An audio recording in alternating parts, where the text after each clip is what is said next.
Bueno, muy buenas tardes a todas y todos. Sean muy bienvenidos a esta nueva hora de la Ortega Marañón, una hora muy especial.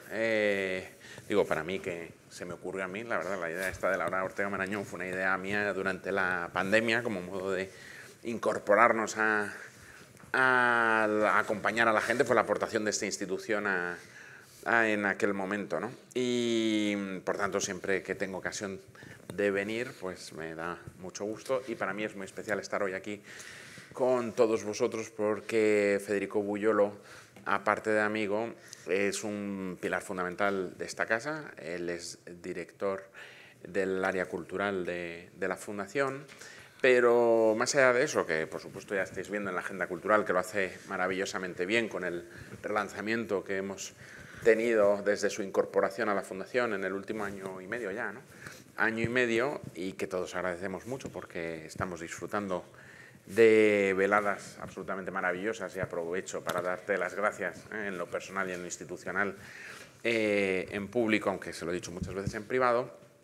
A mí me entusiasma especialmente la personalidad de Federico, porque es pedagogo, y la pedagogía en esta casa tiene muchísima importancia, porque, como sabéis, Giner de los Ríos, donde estáis ahora en la Institución Libre de Enseñanza recibiendo vuestras clases, era un pedagogo. Y la idea de Giner de transformación radical del país, que luego Ortega hace suya a través de la universidad y la ciencia fundamentalmente, era que para transformar un país hay que transformarlo desde la escuela, ¿no? Eso luego consta. Giner de los Ríos dice: la escuela es lo importante, desde esos jardines donde estáis vosotros, con el edificio histórico de enfrente, no el moderno donde recibís las clases, sino enfrente. Ahí era donde vivía la familia Giner y impartía las clases. En ese jardín instruían a los niños y niñas en la primera o segunda escuela de coeducación que existe en España, 1876, después del momento Orobio, la cuestión Orobio en la Restauración, y por tanto, digamos, todo un debate sobre la laicización del sistema educativo. Costa, al filo de 1898, añade a escuela despensa. Viene a decir eso que luego los médicos sancionarían, que para que las sociedades y los niños avancen tienen que estar bien alimentados, y por tanto, para favorecer, sabríamos más tarde, las conexiones neurológicas, es muy importante que efectivamente desayunen bien, coman bien, y por tanto una de las primeras cuestiones que hay que subsanar en países con dificultades económicas es que los niños y niñas puedan alimentarse bien, para que esas redes de educación pues funcionen. Llegaría después nuestro Ortega y nuestro Marañón con la idea de escuela y despensa, y Europa es la solución al problema de España, diría Ortega y Gasset. Y la pregunta aquí era: ¿qué significaba Europa para esa generación? Y para esa generación que lideraba Ortega, Azaña, Marañón, cada uno en sus diferentes ámbitos, era fundamentalmente educación, universidad, cultura, competencia, en el sentido de ser competentes en el modo de ejercer las profesiones de cada uno, y por tanto hacer un país que se construyera desde esa competencia profesional de sus ciudadanos y ciudadanas. Azaña añadiría democracia, y por tanto, digamos que la médula pedagógica de ese proyecto de país, que entronca directamente con la tradición de esta casa, con la Institución Libre de Enseñanza donde recibís las clases, y con la residencia de estudiantes que está cruzando la Castellana, y que sabéis que tiene, por ejemplo, unas veladas poéticas y musicales estupendísimas, que supongo estáis visitando porque son muy conocidas y muy unidas a nuestra propia institución. Pues digamos, esto es la milla de oro, permíteme la expresión si queréis, de la pedagogía de nuestro país, y con un influjo además muy importante en el mundo en español, a través de Lorenzo Zuriaga, tan vinculado a esta casa también, que fue el primero que habló de la generación del 14 en la revista Realidad en 1947, que es un aspecto muy cercano al propio Federico, que no os va a hablar de esto hoy, pero que a mí es lo que más me gusta. Os va a hablar de la Agenda 2030 de sostenibilidad, que es la otra pata de su desarrollo profesional, industrias culturales y políticas públicas hacia la Agenda 2030. Y yo tenía especial ilusión estar esta tarde con él, primero para expresar mi gratitud pública a todo lo que hace, y segundo, y era por lo que yo quería extenderme un poco en esto de la pedagogía, porque pone muy de relieve este carácter interdisciplinar que tanto subrayamos en esta institución y que Federico, yo creo, lo encarna maravillosamente bien, porque los que somos historiadores sabemos de historia irregular, pero Federico no. Federico escribe, es un creador cultural fantástico, industrias culturales, ha tenido experiencia política, ahora va a hablar de la sostenibilidad de la Agenda 2030, en fin, es un hombre admirable en muchos sentidos. Así que, querido Federico, tuya es la palabra y deseando escucharte. Bueno, pues primero buenas tardes y no hacer caso de lo que ha dicho Antonio, porque es amigo y los amigos al final hacen estas cosas que a uno lo sonrojan cuando está aquí en la parte del escenario y agradecido. En este momento, después de lo que ha dicho Antonio, lo mejor es callarse y no cagarla, ¿no? Entonces, con lo cual, os quedáis con esa visión que ha dejado Antonio y yo ya con esto os dejaría y pasaríamos a las preguntas. Pero bueno, como la responsabilidad también nos puede y habéis venido a escuchar... no sé si las respuestas, porque la verdad es que no tengo respuestas, pero sí que la duda y la incertidumbre de la pregunta con la que lanzábamos esta hora de la Ortega, y es por qué hemos elegido extinción. Se lo decía David Gómez, nuestro director de comunicación, yo no soy nada distópico, al contrario, suelo ser muy utópico, pero sí que es verdad que buscaba en esta reflexión el que fuéramos conscientes del momento en el que estamos viviendo y sobre todo de la realidad en la que estamos, que no deja de ser aquella que la que estamos construyendo nosotros. Al final de mi charla pondré un vídeo que alguien lo va a explicar mucho mejor que yo, pero bueno, yo voy a hacer la introducción de lo que luego van a ser ese vídeo de 1 minuto y medio, donde se explica el por qué estamos eligiendo la extinción. Fijaros, decía el secretario general de Naciones Unidas, Ban Ki-moon, que fue el gran impulsor de la Agenda 2030. Para que tengamos una idea, la Agenda 2030, aparte de ser el rosco este de los colorines que queda muy bien, y de los colorines que queda muy bien, y de la diana de otros partidos que, sobre todo la ultraderecha, la ha puesto como el foco de los grandes males del mundo, es un acuerdo de 196 países en el año 2015. Yo a veces me han preguntado si creo que la Agenda 2030 es buena o es mala. Digo, mira, no sé si es buena o es mala, creo que es buena, pero poner de acuerdo 196 países en una agenda con 17 objetivos, 169 metas, pues hombre, ya como punto de partida creo que es una parte importante de la que tenemos que pensar, ¿no? Bueno, Ban Ki-moon en ese momento decía que somos la primera generación que tenemos la capacidad de acabar con los problemas del mundo. Eso es importante, dice, porque hemos sido la primera generación que se da las circunstancias, que tenemos las capacidades, como decía antes Antonio, para poder acabar con esta situación que estamos viviendo. Claro, fijaros, tenemos que ver esto todo con un poco de retrospectiva. Las agendas internacionales que ha impulsado fundamentalmente a Naciones Unidas y otras instituciones internacionales, lo que hacían eran agendas que estaban divididas y sectorizadas. Había una agenda económica, había una agenda social, había una agenda medioambiental, las COP, Río +20, Río, etcétera, etcétera, pero de pronto la Agenda 2030 lo que es una agenda comprensiva, donde lo que hace es unir a todas las agendas y tener la primera agenda. Fijaros, en el año 2010, en el 2000, perdón, cuando se hace la primera gran agenda mundial, que se llamó los Objetivos de Desarrollo del Milenio, fue la Agenda del Milenio, fue una agenda conocida como la Agenda de la Cooperación, la Agenda contra la Pobreza. Esa agenda se diseñó por 8 expertos, y digo 8 expertos porque fueron 8 hombres, que el secretario general entonces, Kofi Annan, lo que hizo fue coger a 8 grandes expertos y decirle cuáles son los problemas del mundo ahora y en el año 2015, porque era una agenda, igual que la Agenda 2030, a 15 años vista. Y en ese momento el principal problema que tenía el mundo era el desequilibrio entre el norte y el sur, o el mal llamado norte desarrollado y el subdesarrollado, o lo que en su momento se llamó el tercer mundo. Por cierto, no hablar nunca del tercer mundo, no existe un tercer mundo. Existen países en desarrollo, países en vía de desarrollo, países empobrecidos, países altamente empobrecidos, países altamente endeudados, pero no existe un tercer mundo, ¿vale? En comparación del que el primer mundo. Bueno, pues ese era el gran problema que tenía. Había en ese momento más de 1.500 millones de personas que vivían por debajo del umbral de la pobreza. El umbral de la pobreza se establece que son $1,25 al día. Es decir, tener menos de 1,25 dólares al día es estar en el umbral de la pobreza extrema, la pobreza relativa está en los 2 dólares. Pues bueno, había 1.500 millones de personas así. Había 1.000 millones de niños que morían antes de los 5 años y 500 millones de niños que morían al nacer. Esa era la situación que vivíamos en ese momento y con desequilibrio muy grande entre el norte y el sur.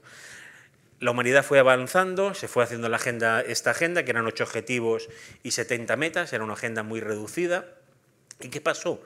Pasó que en 15 años fueron pasando muchos acontecimientos que lo que nos llevaron es que ya no los problemas eran un problema de pobreza, sino que empezamos a inaugurar lo que se llamó la era del desequilibrio. Un desequilibrio que era social, que era económico, que era territorial, que era de género y que era medioambiental. Y entonces ya no había solamente los desequilibrios entre el norte y el sur, sino que empezamos a ver muchos sures en el norte. Hay una gráfica de Branko Milanovic, que es uno de los grandes historiadores de la economía, que lo que hace es analizar los últimos 2 siglos, 250 años aproximadamente, un poquito más de 2 siglos, de la economía y de la evolución de la economía. Y se llama El elefante de Branko Milanovic. Si lo buscáis en internet se ve, además es un elefante visto de perfil, con el lomo y lo que es luego la trompa hacia arriba. Y ahí explica cómo los países menos desarrollados han ido aumentando sus rentas, que sería esta parte del lomo, los que son muy ricos han ido subiendo la riqueza cada vez más, y luego la parte de abajo de la trompa serían los países, lo que llamábamos entonces los países del norte, es decir, los países de renta media o de renta alta, donde las capas de pobreza se han aumentado. Y entonces se ha generado ese desequilibrio. ¿Por qué se produce ese desequilibrio? Porque habíamos comprado la escuela de Chicago, Milton Friedman, la teoría del crecimiento, y era que cuanto más crecíamos, más poder teníamos. Cuanto más PIB tenían los países, más capacidades tenían para poderse desarrollarse. Y lo que se comprobó, y se está comprobando, y se ha comprobado, que comprobaba Branko Milanovic, es que ya no es así. El crecimiento económico no lleva anexionado a que todo el mundo vaya creciendo en el mismo sistema. La crisis económica del 2008 nos llevó precisamente a esto, a que muchas capas crecieron mucho y, sin embargo, aquellas que eran las clases medias o las que iban a aspirar a ser clases medias, de pronto han sido clases cada vez más empobrecidas. Esa desigualdad, que hoy Stigman dice que es el gran problema fundamental de la humanidad, nos lleva a esas situaciones distópicas que vemos en las películas como Divergente y todas estas, que es la que dicen de vivir en distintas sectas o en distintos espacios donde los ricos se reúnen solo con los ricos, los pobres se reúnen solo con los pobres. Y no hay esa transferencia entre las distintas clases para generar una cohesión territorial y social. Claro, ¿qué tiene que ver esto con la Agenda 2030 y qué tiene que ver esto con la sostenibilidad? Cuando hablamos de sostenibilidad, y lo decía Jeffrey Sachs, que fue uno de los grandes ideólogos de la Agenda 2030, decía que la sostenibilidad es el triple equilibrio entre lo económico, lo social y lo medioambiental, pero además con 2 componentes más, los de aquí y los de allá, los de ahora y los que tienen que venir. Es decir, ya no se trata solamente, como el informe Brandon, que hablaba de la triple hélice de la sostenibilidad económica, social y medioambiental, sino que ahora también teníamos que pensar en esos desequilibrios territoriales y desequilibrios generacionales. Hay una máxima que se vive en vuestra generación, en la vuestra no, la de ellos, que aquí tenemos 2 generaciones en la misma sala, que vais a vivir peor que vivieron vuestros padres. No es verdad. No vais a vivir peor que vivieron vuestros padres, ni yo vivo peor que vivió mi padre. Sobre todo, fundamentalmente, porque tenemos más recursos, sin embargo, tenemos una distribución peor de los recursos. Hemos roto con ese contrato social. Esta mañana hablaba con un amigo de otra cosa, decir que al final el contrato social que se hizo después de la Segunda Guerra Mundial y la que llevó a la creación de Naciones Unidas y lo que se llamó el Estado Social de Derecho fue ese equilibrio entre el crecimiento económico y el desarrollo social, entre los derechos individuales y los derechos colectivos. Y es verdad que ese contrato se está rompiendo. Se está rompiendo porque el sistema lo que se hace es generar más desequilibrios. Vuelvo a insistir, y voy a decirlo muchas veces, social, económico y medioambiental. Hoy estamos viviendo por primera vez los migrantes del clima, es decir, personas que tienen que migrar de donde viven porque ya no es sostenible vivir en donde ellos habían nacido, o donde quieren decidir que quieren vivir. Hace poquito me pasaba un estudio de Naciones Unidas que decía que el nuevo Benidorm, es decir, el complejo hotelero, turístico y de clima, dentro de 50 años va a ser Estocolmo, porque las temperaturas están subiendo y por lo tanto va a haber más desertificación y por lo tanto van a cambiar las temperaturas y las temperaturas que hoy nos parecen más frías van a ser más cálidas. Pero al mismo tiempo estamos viendo como cada vez tenemos menos posibilidades de poder desarrollar nuestro proyecto de vida. Hemos inaugurado por primera vez la clase trabajadora pobre. Hasta ahora tú estudiabas, tenías tu carrera, tu grado, tu máster, tus idiomas y trabajabas y con eso te podías desarrollar tu proyecto de vida. Hoy ya no pasa eso. Hoy estamos en la fase de los trabajadores pobres. No estamos ya en ese concepto que Ángel Gabilondo, y además buen amigo de la casa, siempre lo critica mucho, no hay una sobrecualificación, nadie está sobrecualificado. Uno tiene mucha formación, pero nadie está sobrecualificado, porque cada uno puede tener más formación. Es verdad que muchas veces desarrolláis trabajos que no están acorde con la formación que vosotros tenéis, que tener mucha más formación que el puesto de trabajo. Entonces, esos desequilibrios es lo que hace que vivamos esa situación. Fijaros, si lo llevamos al ámbito medioambiental, hemos hablado del ámbito económico, hemos hablado del ámbito social, si lo llevamos al ámbito medioambiental, estamos viendo cómo esos desequilibrios nos están llevando a que vivamos este concepto de cambio climático, que no es un concepto que alguien se haya inventado. Steven Pinker, en su libro En defensa de la ilustración, hay un capítulo que habla de la crisis climática y de la parte científica. Y dice que de los 64.000 estudios que se han publicado sobre el cambio climático, estudios científicos, analizados por pares, etcétera, etcétera, tan solamente hay 4 que niegan el cambio climático.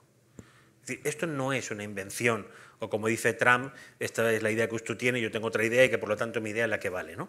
Es decir, esto no es una invención. O si viniéramos al concepto que decía Antonio de la ilustración, no es simplemente una opinión, sino que esto está fundamentado en informes científicos que nos dicen cuál es la situación que estamos viviendo.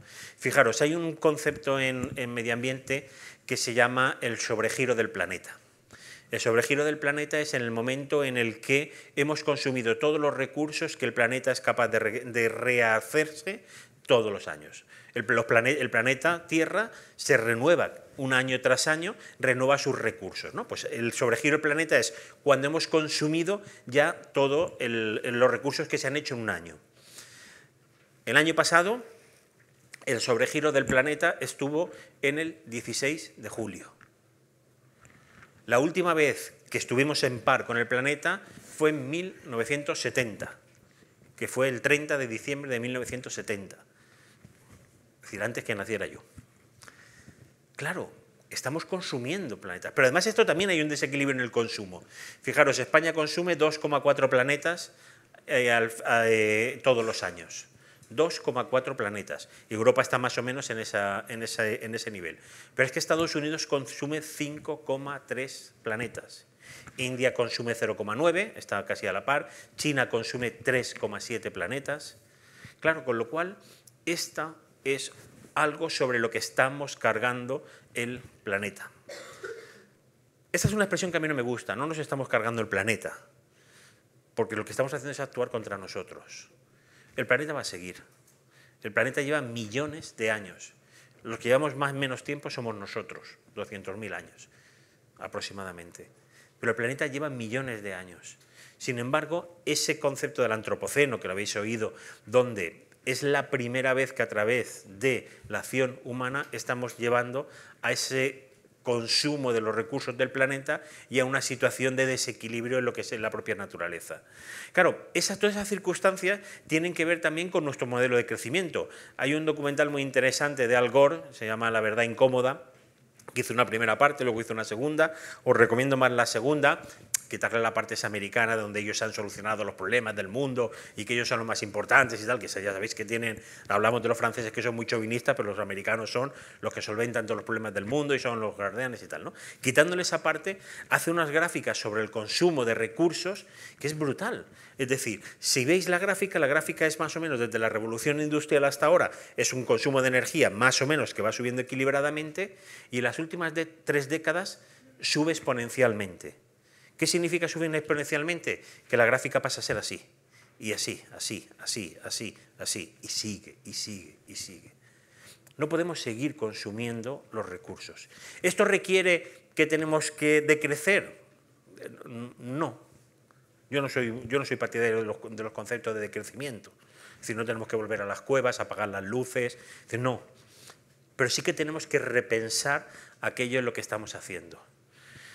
Esa situación nos está llevando a un colapso económico, lo estamos viendo, crisis del 2008. Fijaros, en la crisis del 2008 era muy significativo el G20, que es al final que gobierna, junto con el G8, son los que gobiernan verdaderamente las economías. Cuando llegó la crisis de la subprime en Estados Unidos, que contaminó y pasó de una crisis financiera a una crisis económica, crisis del empleo, crisis social y crisis política, fueron 5 crisis concatenadas, lo que nos llevó también a esa situación de que el G20 se reunió para decir ¿qué vamos a hacer?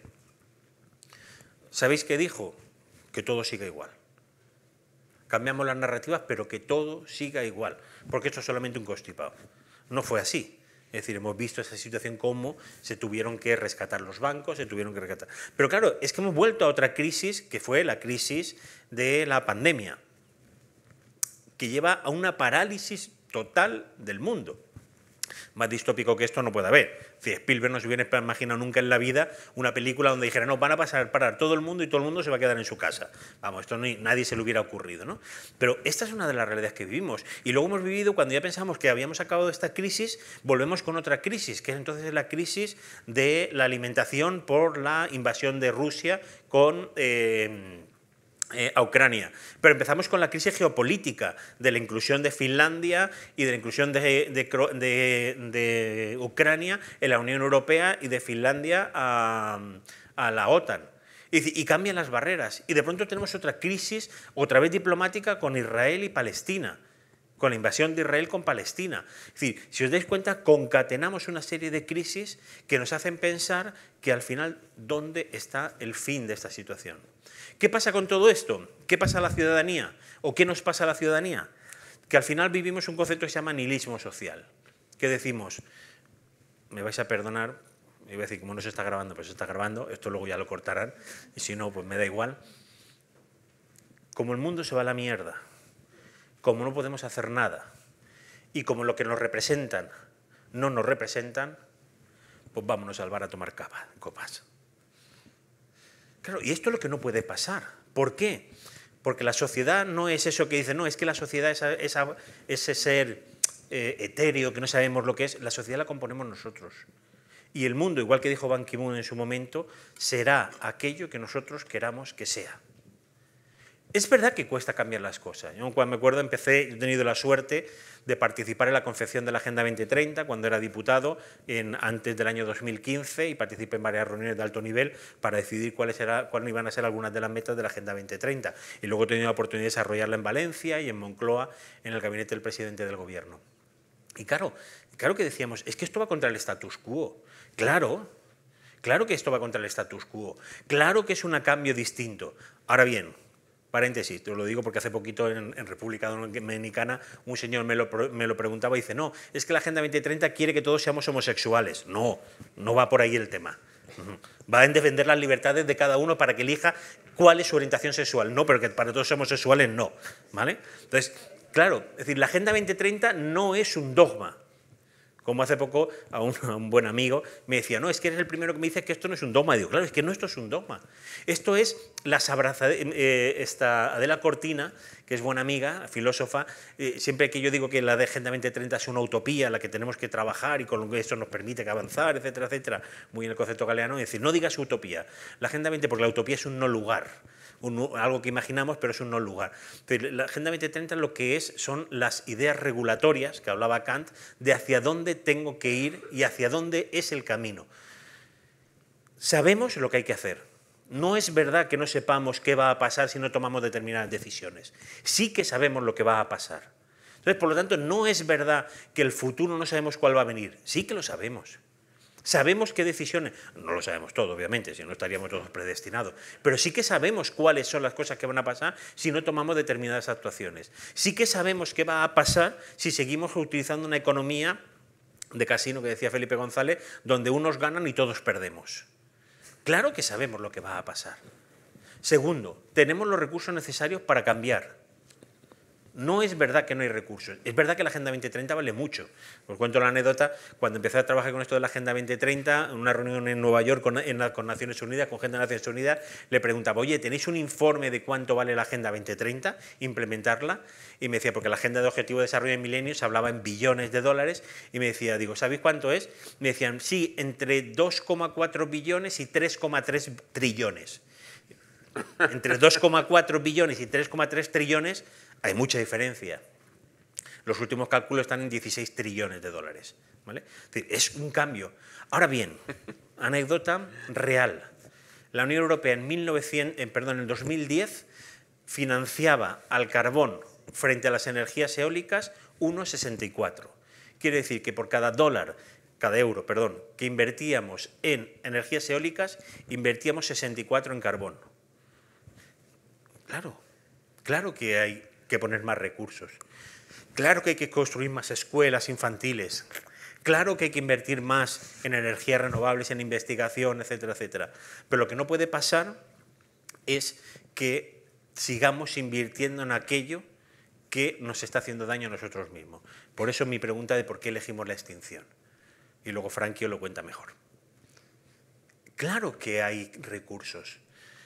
Se me olvidó una cosa, no se me olvidaba, me ha cruzado ahora por un informe que leí hace unos años de Naciones Unidas sobre las innovaciones que necesita la Agenda 2030, ¿no? Hay un dato muy significativo, muy interesante, y es las investigaciones en las academias, en las universidades, ¿no? Es decir, hay un estudio que dice en Naciones Unidas que desde que un investigador descubre algo hasta que se aplica, pasan 100 años. Desde que se descubrió el efecto pernicioso del tabaco hasta que se prohibió el tabaco, pasaron 114 años. Desde que se descubrió las energías renovables hasta que se pusieron en marcha, pasaron 80 años. Desde que se cubrió muchas de las enfermedades que estamos viviendo, de las situaciones que nos generan esas enfermedades, pasan 70, 80 años. Ahora no tenemos 70, 80 años. Volviendo a esa parte distópica, que como me lo ha dicho David, tengo que utilizarla mucho, entonces tengo que meterla muchas veces. Y si os dais cuenta, antes la ciencia ficción nos hablaba de esas distopías, Una odisea en el espacio, 2100, Blade Runner, 2078. Hace poquito vi una serie, soy muy de series, y una serie donde era una serie distópica de alguien que bajaba del espacio, no me acuerdo ni cómo se llama, el hombre que llegó a la Tierra o algo así, y que habían inventado ya en el espacio la energía, la fisión nuclear, que sabéis que es la energía que es inagotable y demás y tal, ¿no? Y la protagonista le pregunta, bueno, pero ¿cuándo va a acabar el mundo? Esto es una serie que estaba ambientada ahora, y decía, en el 2030. Es decir, las distopías ya no las vemos como a 50, 60 años, sino lo que la vemos ahí. Hay una serie, Years and Years, que os recomiendo, que es brutal, muy distópica y tal, y entonces hay una de las escenas donde una de las chicas que va en silla de ruedas le pregunta a la hermana, oye, ¿tú te acuerdas el sabor que tenía el chocolate? El chocolate ha subido en los últimos 70 años un 10%, en los últimos 10 años un 80%. ¿Por qué? Porque hay menos agua, porque hay menos recolección. Es decir, está cambiando nuestra forma de ver, nuestra manera de entender. Y eso que nos parecía tan distópico de no saber a qué sabor tenía el chocolate, hoy se convierte ya en una realidad. Bueno, os decía, sabemos lo que hay que hacer, tenemos los recursos necesarios para cambiar. Disculpa, voy a mirar, es que yo al final no controlo tiempos nunca. Tenemos los recursos necesarios para cambiar lo que está pasando. ¿Y qué es lo que falta? La voluntad para hacerlo. Mira, en el año 2018 yo me vine de Valencia a Madrid a trabajar en Moncloa, a llevar la Agenda 2030, y en Valencia me invitaron a dar una conferencia como esta para un auditorio de casi 300 personas, de gente que veníamos trabajando con ellas de la Agenda 2030. Tiene una trampa porque era gente que yo venía 3 años con ellos trabajando en Valencia de lo que era Agenda 2030, ¿no? En aquella época, cuando tú preguntabas a un auditorio quién conoce la Agenda 2030, pues levantaban 4 o 5 frikis zumbaos, levantaban la mano y decían yo, y decías, hostia, pues hay 4 que lo sepan. Os digo que esta charla la he dado en no sé, 1.200 sitios distintos, y la di una vez en Cuenca a alumnos de periodismo y nadie, 2019, nadie conocía la Agenda 2030, nadie. Con lo cual digo, hostia, estamos jodidos, ¿vale? Bueno, corchete. Pregunté, ¿quién conoce la Agenda 2030? 100%. ¿Quién cree que la Agenda 2030 es una agenda de desarrollo y de solución de los problemas? 70%. ¿Verdad? Y dijo, ¿quién cree que en el año 2030 vamos a cumplir la agenda? Yo. Además, sí, yo. Pues tenemos un problema. Si somos capaces de 196 países de ponernos de acuerdo en cuál deben ser las cosas que tenemos que poner en marcha para no actuar contra nosotros, ¿por qué no somos capaces de entender que las soluciones están en nuestra mano? Claro que es complicado, claro que es complejo, claro que no se está explicando bien. Claro que requiere, eso una vez hablando con el secretario general de Naciones Unidas, con el actual, Antonio Guterres, nos decía, es que la Agenda 2030 es una agenda muy compleja, porque es una agenda que mezcla 18 objetivos, 169 metas, imaginaros, es una agenda muy compleja que además requiere la interacción entre distintos objetivos y distintas metas. Claro que es una agenda compleja, pero lo que no puede pasar es que, sabiendo lo que hay que hacer, teniendo los recursos necesarios, no tengamos la voluntad de ponerlas en marcha. ¿Qué requiere esto? Requiere, sin duda alguna, cambiar alguna de las formas. Fijaros, la agenda tiene un eslogan y un claim final, que será el que yo utilizaré también para terminar, porque todos lo utilizamos y queda como súper guay para terminar, ¿no? La agenda se llama Transformar el mundo y acaba para que nadie quede atrás. El para que nadie quede atrás, todos los políticos lo utilizan porque queda muy bien en cualquier frase, vamos a hacer no sé cuántas escuelas para que nadie quede atrás, ¿no? Yo terminaré también con esa frase porque queda muy chula, ¿no? Pero fijaros, entre transformar el mundo y que nadie quede atrás, fijaros todas las cosas que se pueden hacer y que hay que hacer. Claro, ¿esto qué requiere? Requiere, desde mi punto de vista, 4 acciones que son fundamentales. Y además, para mí son 4 empoderamientos. Primero, un empoderamiento individual.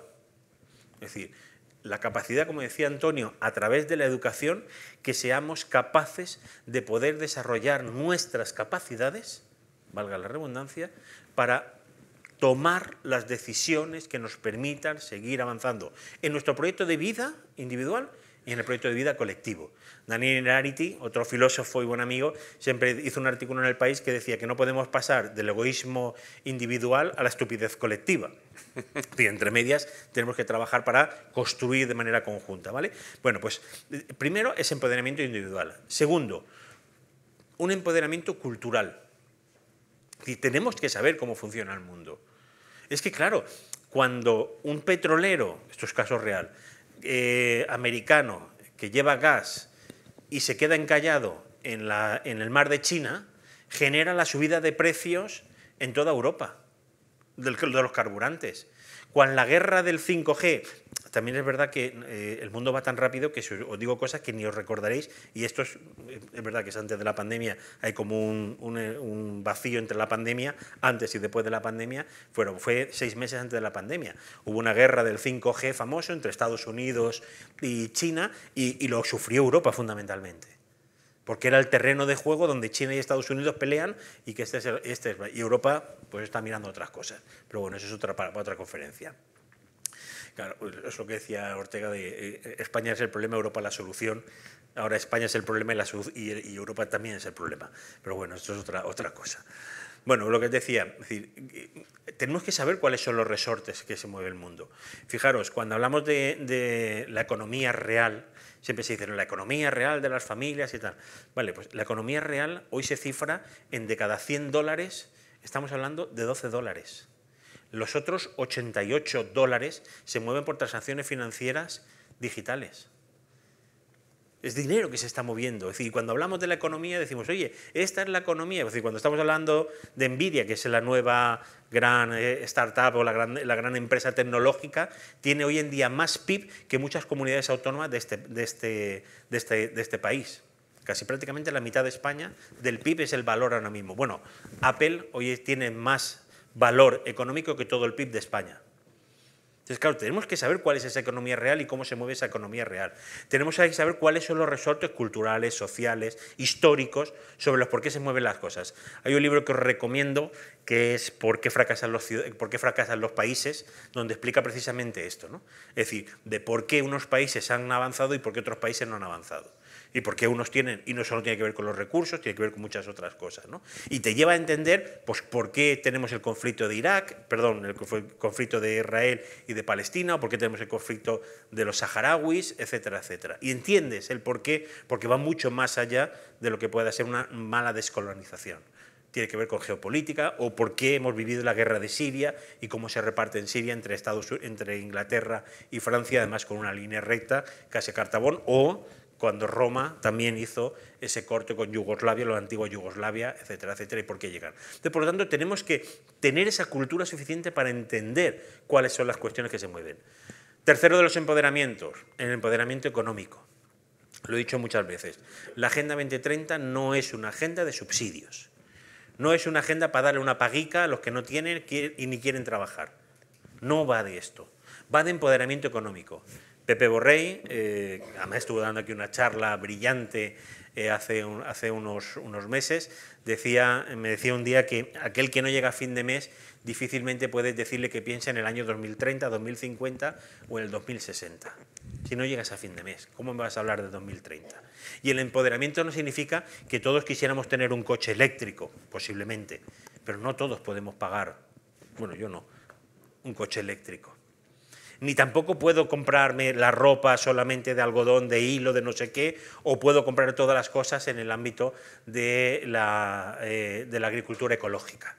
Por lo tanto, si no tenemos ese empoderamiento, es decir, claro, las decisiones, muchas de nuestras decisiones tienen que ver con la economía, y el empoderamiento económico que cada uno de nosotros tengamos, es decir, puede condicionar la manera en la que podemos ser. Eso no quiere decir que todos tengamos que ser ricos o que la solución sea que todos tengamos mucho dinero, sino que no pueden haber esos desequilibrios, volvemos a lo mismo, fijaros, la diferencia en España entre el que más cobra una empresa y el que menos cobra es de 256 veces.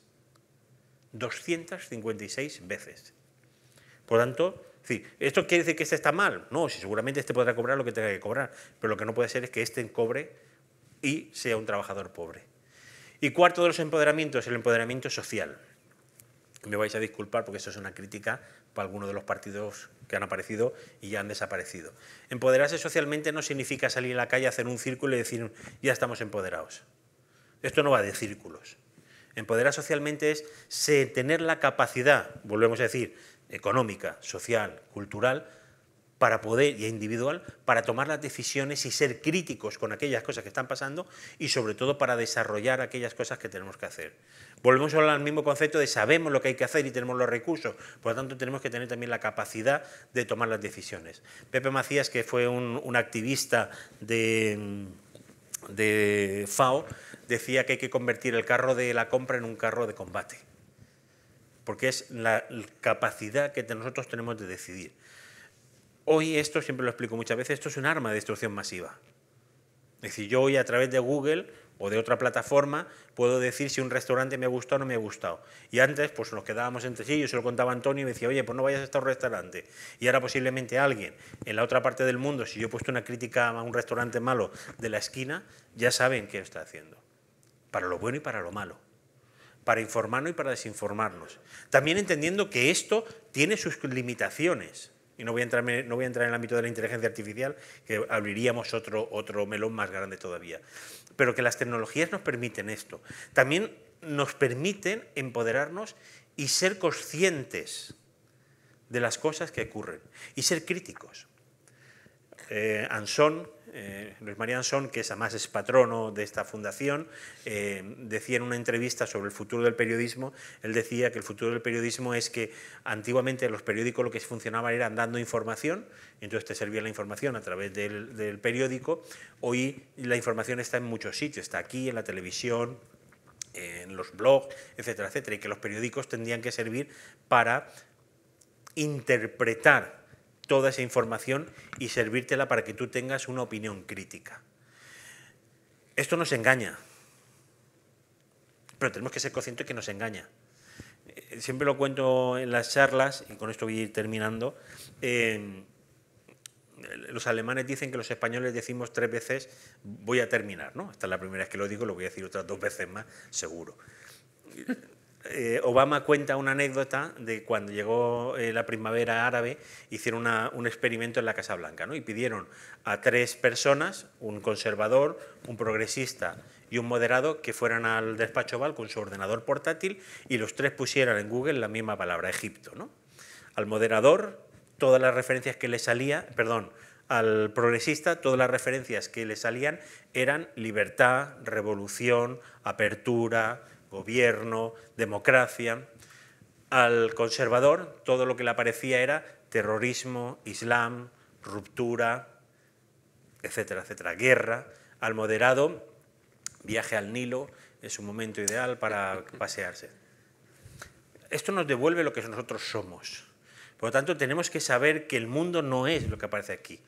No es el círculo en el que nosotros nos movemos. No es el círculo de lo que yo aparezco aquí y digo, es que el mundo está así. Esta no es la realidad. Tenemos que saber que ser críticos para saber leer aquellas informaciones. Yo como decía Antonio, he tenido muchas responsabilidades en el ámbito político y he tenido pues, que leerme 10, 12 periódicos todos los días, ¿no? Y noticias en las que yo había vivido y que veía reflejada en algunos medios de comunicación y decía, pues no sé, igual yo no estaba. No estaba allí. Yo estaba allí, yo no he vivido esto, pero puede ser que sea sido así, ¿no? ¿Por qué? Porque al final hay una interpretación de la realidad y por lo tanto tenemos que tener también esa capacidad nosotros de tener esa información. Por eso digo que ese empoderamiento social va por ahí, para tener la capacidad de decidir. Voy terminando. 2. ¿Qué es lo que hay que hacer? ¿Cómo contesto esa pregunta que ahora Frankie os va a dar también la solución? Digo Frankie porque es el que va a organizar el vídeo. Es un vídeo divertido de lo mejor que ha hecho Naciones Unidas, lo ha hecho UNDP, que es la Organización de Desarrollo, que es brutal, que me parece de la manera... Además, me gusta mucho porque es a través de la animación, a través de la cultura, llegar a las mentes. Yo lo contaba hace poco aquí con la vicepresidenta del Gobierno, Teresa Rivero, que decía, hemos ganado la razón, hemos perdido la emoción. Los que defendemos la Agenda 2030, la sostenibilidad, las políticas multilaterales, hemos ganado la razón. Yo he hecho leyes, he hecho la Agenda 2030 en los indicadores en el Instituto Nacional de Estadística, en los presupuestos generales del Estado, en la ley de educación, muchas cosas, pero hemos perdido la emoción. La emoción es el por qué hacemos verdaderamente ese cambio, esa transformación que requería la Agenda 2030. Entonces, ¿qué es lo que desde mi punto de vista nos falta para hacer ese cambio? Primero, como os decía, a través de ese empoderamiento, para mí hay 2 decisiones que son fundamentales.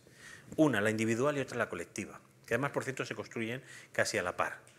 Y pasa por 2 conceptos para mí, la ética y la solidaridad. Fijaros, yo muchos años trabajando en solidaridad, he trabajado en distintas ONGs, he sido director general de solidaridad en el gobierno valenciano y siempre me preguntaba, ¿qué es la solidaridad? Y la solidaridad más es para mí, más allá del 0,7 que damos en nuestro sueldo, las 5 ONGs a los que le das esto, aportas tu cuota, o la parte que vas a hacer, ayudar a un comedor social o alguna de eso, la ética va más allá, la solidaridad va más allá. Es mi compromiso ético con mi desarrollo, y volviendo otra vez al concepto de innerarity, es decir, no se trata de hacer cosas que vayan en contra de nosotros mismos para beneficiar a los demás, sino cosas que, sin ir en nuestra contra, pero ayudándonos, ayuda a la comunidad. Y ahí es donde está la parte ética, de tomar las decisiones, y lo digo muchas veces, pagar los impuestos, para mí es la parte más ética que una persona puede hacer, aparte de ser una obligación. ¿Por qué? Porque estamos contribuyendo a ese contrato social que decíamos. Cedo parte de mis derechos individuales para un derecho colectivo. Esto, Michael Ignatieff escribió un libro que se llama Virtudes cotidianas, que habla precisamente de esas virtudes cotidianas que tiene la comunidad. Él dice que cuando somos comunidad, como somos comunidad pequeñita, hay unas virtudes cotidianas que es esa solidaridad, la ética, la comprensión con el otro, el entendernos, que nuestro círculo de los que estamos aquí compartiríamos, si hubiera otro círculo ahí atrás estaríamos a muerte contra ellos, aunque defendieran lo mismo que nosotros, pero nosotros estamos en esto. Y cuando eso se convierte en valores universales es cuando empiezan los problemas y donde no hemos sabido generar ese contrato entre las virtudes virtudes que compartimos como comunidad y las que tenemos que compartir como sociedad global. Por lo tanto, para mí la solidaridad es eso, es el compromiso ético, y ahora sí que acabo, 3. Para que nadie quede atrás. Ahí es donde verdaderamente tenemos que hacer eso. Y eso es lo que transforma, sin duda alguna, y lo que genera esas transformaciones. Esto no va de pequeñas transformaciones. Dineraiti dice que en la democracia es muy difícil hacer grandes transformaciones, sino que las transformaciones se van produciendo poco a poco. Johnny, ya voy a sacar el vídeo. Entonces van haciendo. Por lo tanto, el elegir la extinción es una decisión nuestra y que, por lo tanto, lo que tenemos que hacer es cambiar. Y hay motivos. Ahí sabemos lo que hay que hacer, tenemos los recursos y además ahora se trata de la voluntad. Y ahora Frankie nos lo explica. Esa es la Asamblea General de Naciones Unidas. Yo reconozco que la primera vez que fui ahí lloré como un mañana.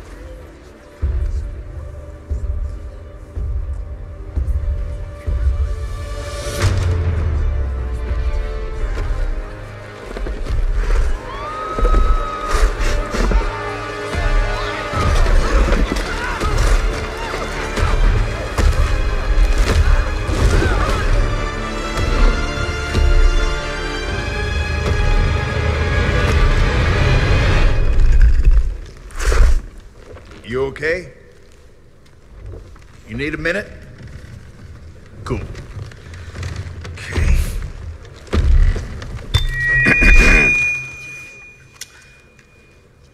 Listen up, people. I know a thing or two about extinction. And let me tell you, and you'd kind of think this would be obvious, going extinct is a bad thing. And driving yourselves extinct? In 70 million years, that's the most ridiculous thing I've ever heard. At least we had an asteroid. What's your excuse?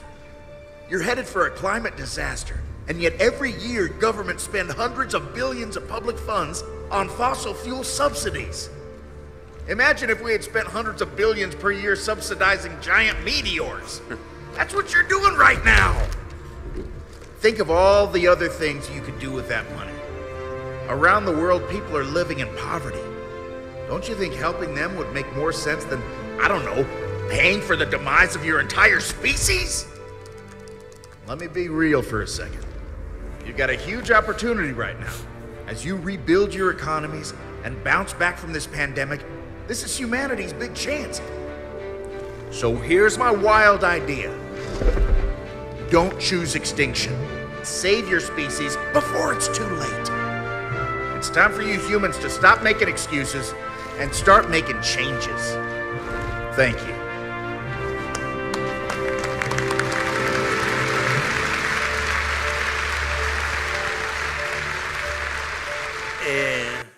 En este punto diría nada más que aportar, señoría. Gracias.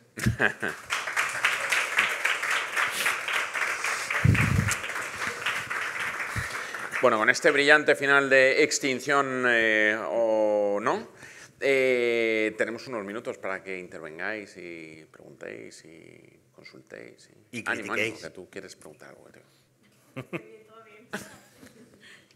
Fijaros, antes de que, así os doy un tiempo para que penséis la pregunta o la crítica. Claro, eso es lo que os decía, es decir, yo antes os he contado la razón, las cosas, lo que es la agenda, lo que tal, pero para mí era más importante terminar con la emoción. Es decir, este es el vídeo que me mola por esto, porque al final genera una emoción. Es decir, te puede gustar más o menos, pero es cultura. Esta es la parte que generamos a través de la cultura.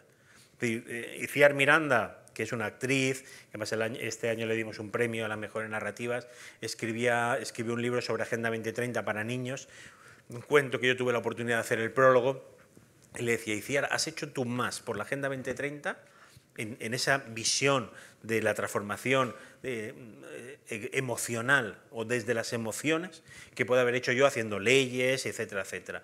Por eso para mí era importante, pensé si poner el vídeo antes o después, pero esta es la parte de la emoción. Es decir, oiga, ¿por qué eligen ustedes la extinción? Además dice, oiga, miren, déjenme que les dé una idea loca, no elijan la extinción, porque estamos en sus manos. Caballero. Bueno, primero, muchas gracias. Ha sido una excelente charla. Y bueno, lo que voy a decir, primero me confieso que soy desconocedor del tema en su profundidad, pero quisiera saber por qué está, bueno, no en contra, pero no a favor tampoco de la idea de decrecer. Fíjate, hay un libro que se llama La economía de la rosquilla, de una tipa americana que no me sé el nombre, sí que me lo sé, pero nunca me acuerdo. Y ella habla de que hemos siempre pensado en el crecer, crecer, crecer hasta el infinito, y ella llega un momento y dice, oye, es que igual no hay que crecer. Igual que con los bonsáis tienes que cortar un momento dado y ensanchar, eso por eso decía la economía de rosquilla, decir, oye, no hay solo que pensar solamente en la rosquilla, sino también en el vacío que se genera, ¿no? Entonces, ¿cómo hacemos? Claro, yo soy de los que piensa de que, es decir, esa idea bucólica de que las tribus en África viven mejor, pues están en contacto con la tierra, es mentira, es mentira. Queda muy bucólico, es decir, tienen más enfermedades, mueren antes que nosotros, etcétera, etcétera. Ahora bien, que la solución pasa porque al final nosotros consumamos 2,4 planetas, pues no, tampoco. Entonces, claro, yo pienso que lo que tenemos que hacer es un modelo económico que efectivamente, yo siempre lo decía cuando daba charlas a decisores de políticas públicas, le decía, mira, fíjate, cuando tomes una decisión tienes que hacerte 3 preguntas. 1, ¿cómo afecta económicamente, cómo afecta socialmente y cómo afecta medioambientalmente? ¿Vale? Luego ya cuando era un poco más avanzada era 5 preguntas que son las 5P de Naciones Unidas.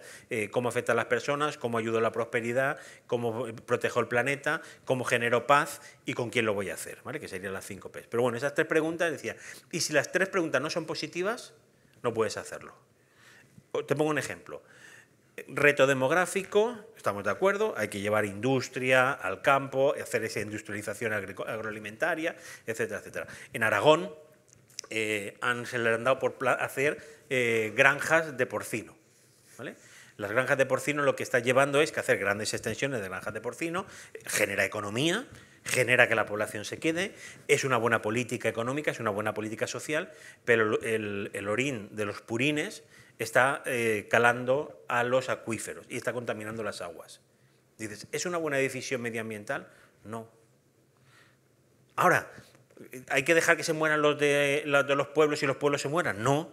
Pero oiga, tendremos que pensar eso. Por lo tanto, es decir, sí que es cierto que el generar ese modelo económico cuando lo resulta, pero bueno, esto fíjate, en el 2019, un día, llegando a Moncloa, cuento la anécdota, y nos traían el Financial Times y tal, y un día veo en el Financial Times un artículo que ponía el capitalismo se ha acabado.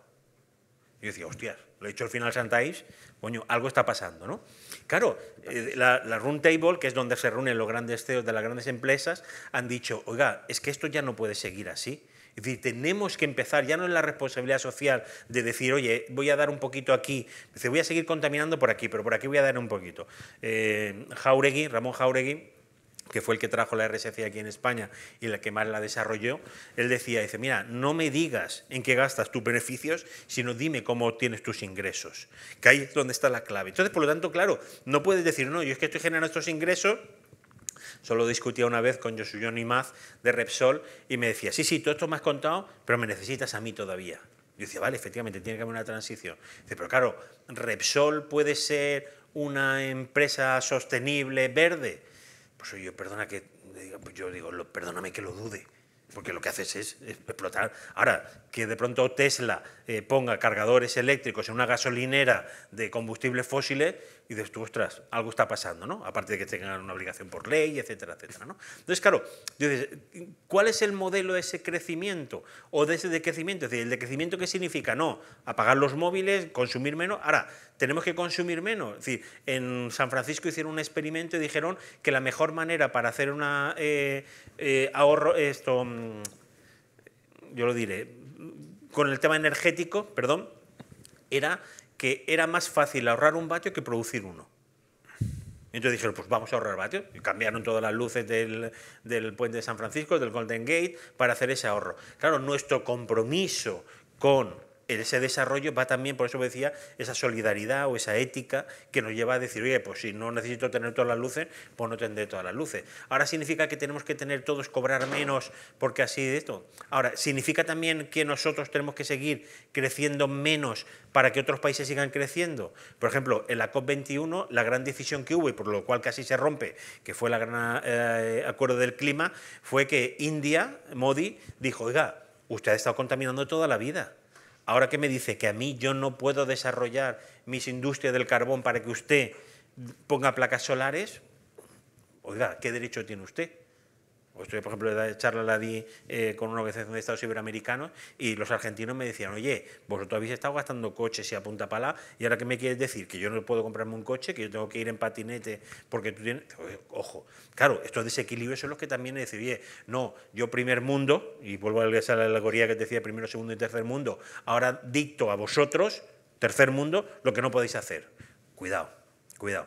Ahora, que esa economía tiene que equilibrarse y tiene que haber industria. Por ejemplo, los Next Generation casi se van al traste porque Polonia quería invertir ese dinero en reforzar sus plantas de carbono.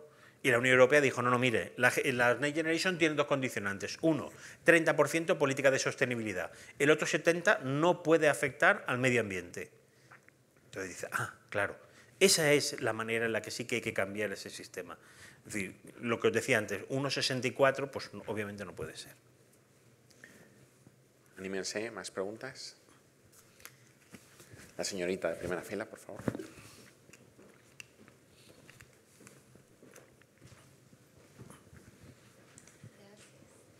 Bueno, usted decía que en ocasiones sabemos lo que tenemos que hacer, hay recursos, pero no hay voluntad o no estamos empoderados.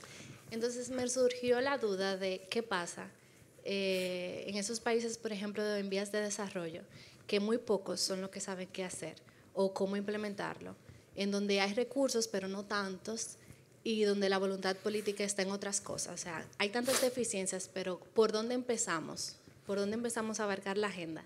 Eso es una pregunta. Y también me surge, puede verse como un poco tonto, pero me surge la curiosidad de qué usted cree que va a pasar en el 2030.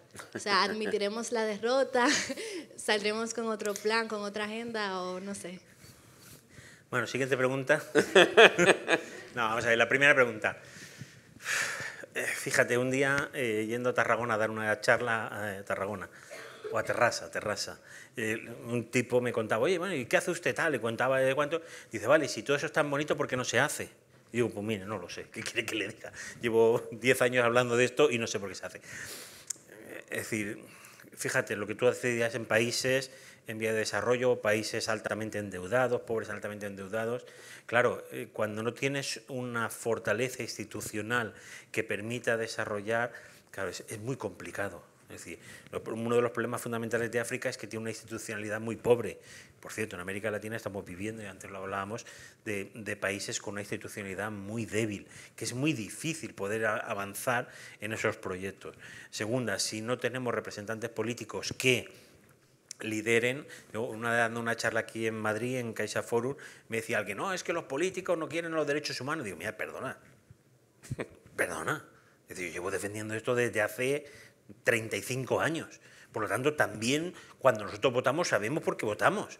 Y si por qué votamos a gente que está en contra de los derechos humanos o en contra, es decir, en este país hay gente que vota lícitamente y democráticamente a partidos donde dicen que las mujeres y los hombres no tienen los mismos derechos. Y ya está. Es decir, claro, luego empezamos, ay, ¿por qué pasan estas cosas? Oiga, ¿qué me está contando? Es decir, la democracia tiene también esa parte. Ahora bien, la democracia no siempre tiene razón.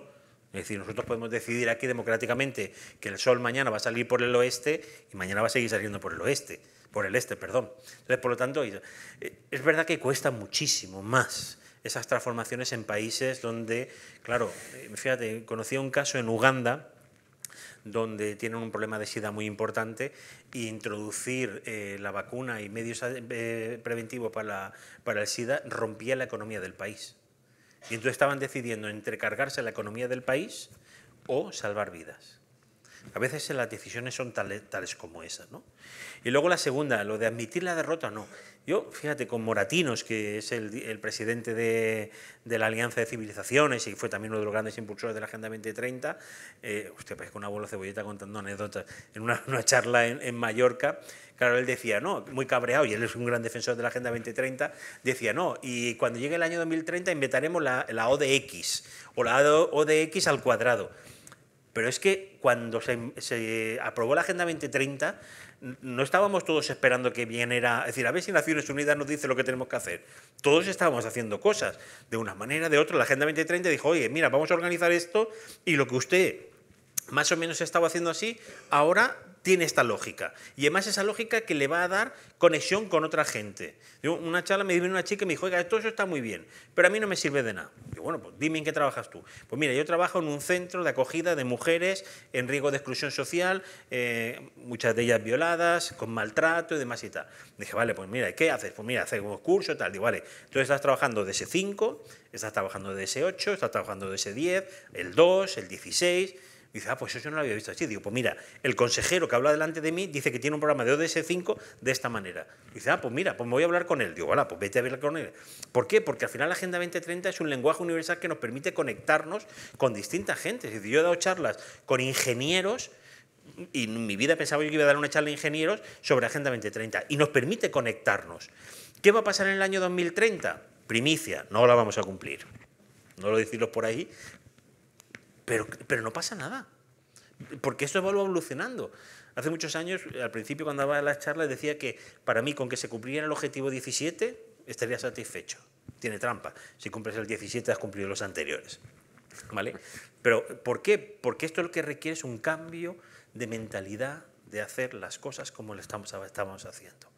Esto no va de hacer las cosas sino individualmente y detrás y secuencialmente. Naciones Unidas dice que para conseguir la igualdad de oportunidades entre hombres y mujeres, al ritmo que vamos hasta ahora, se cumplirán en el 2136. Vosotros no lo veréis, yo sí que lo voy a ver, pero vosotros no. Claro, entonces, ¿qué requiere? Requiere efectivamente que unamos las políticas de desigualdad con las políticas económicas, con las políticas sociales, con las políticas medioambientales. Si hablamos de políticas de igualdad, de mejora de las oportunidades de las niñas en África, estás hablando de desigualdad, de educación, de medio ambiente, de ciudades, de infraestructuras. ¿Por qué? Porque las niñas no pueden andar durante 5 horas por mitad del desierto para llegar a la escuela, porque no tienen parte segura, porque no comen, porque tal. Entonces, con lo cual, en el año 2030, ¿qué va a pasar? Pues que volveremos a sentarnos, o espero que volvamos a sentarnos y decir, oye, tenemos una buena base, ¿hasta dónde hemos llegado? ¿Cuáles son los retos que aparecen? Ha aparecido la inteligencia artificial, por cierto, desbordante. Cuando apareció el teléfono, tardó 10 años en tener 1 millón de usuarios aquí en España. Twitter tardó 1 año. ChatGPT, 1 hora. 1 hora. Tiene más de 300 millones de usuarios ya ChatGPT. En poco más de 1 año y pico. Entonces, claro, quiero decirte, van a aparecer nuevos retos. Y ha aparecido la pandemia, que no sabíamos. Es decir, cuando hicieron la Agenda 2030, por muy listos que fueron, porque además fue un proceso de participado durante 3 años, además con una encuesta donde participaron 8 millones de personas. Imaginaos una encuesta de 8 millones de personas. Y con eso termino y entenderás la respuesta. ¿Qué va a pasar en el año 2030? Pues lo mismo que dijimos fue en el 2013, 14, en el 14 se empezó con la encuesta.